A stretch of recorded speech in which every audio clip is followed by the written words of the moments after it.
Ce sont deux accords de financement qui ont bénéficié d'autorisation de ratification par le CNT. Le premier conclu entre la République de Guinée et la Banque publique d'investissement française est relatif à la fourniture d'un système de surveillance aérienne pour l'aéroport international Ahmed Sékou Touré de Conakry. Pour un montant global de 39 millions d'euros, l'accord devrait permettre la fourniture, l'installation et la mise en service d'un système de surveillance aérienne complet.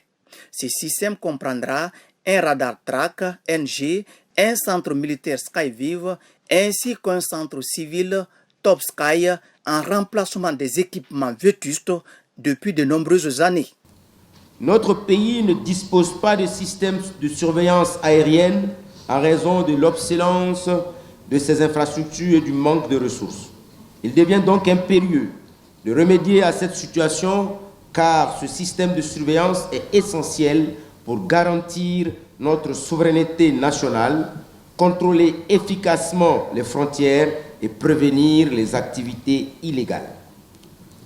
Il est important de souligner que la majorité des systèmes radars modernes intègrent les concepts adoptés par notre État. Leur coût initial, bien qu'élevé, est largement compensé par leur polyvalence et leur fiabilité accrue.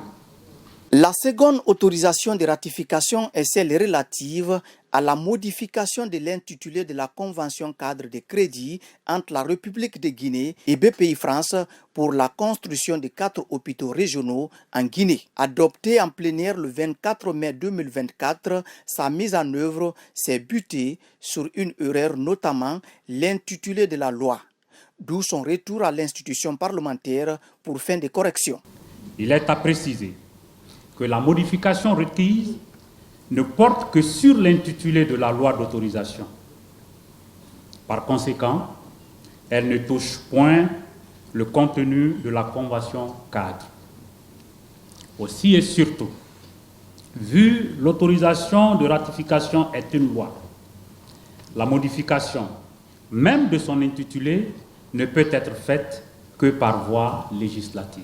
Le gouvernement, à travers les ministres de la Défense nationale et celui de la Santé, ont annoncé les dispositions prises pour le suivi-évaluation devant permettre la réalisation de ces accords sur le terrain. Pour le président du CNT, Dr Dansa Kourouma, la ratification de ces accords vient apporter un plus au développement du pays. Il a par ailleurs insisté sur la pertinence des mesures et des approches de suivi-évaluation des différentes conventions, cela dans l'intérêt supérieur de la nation.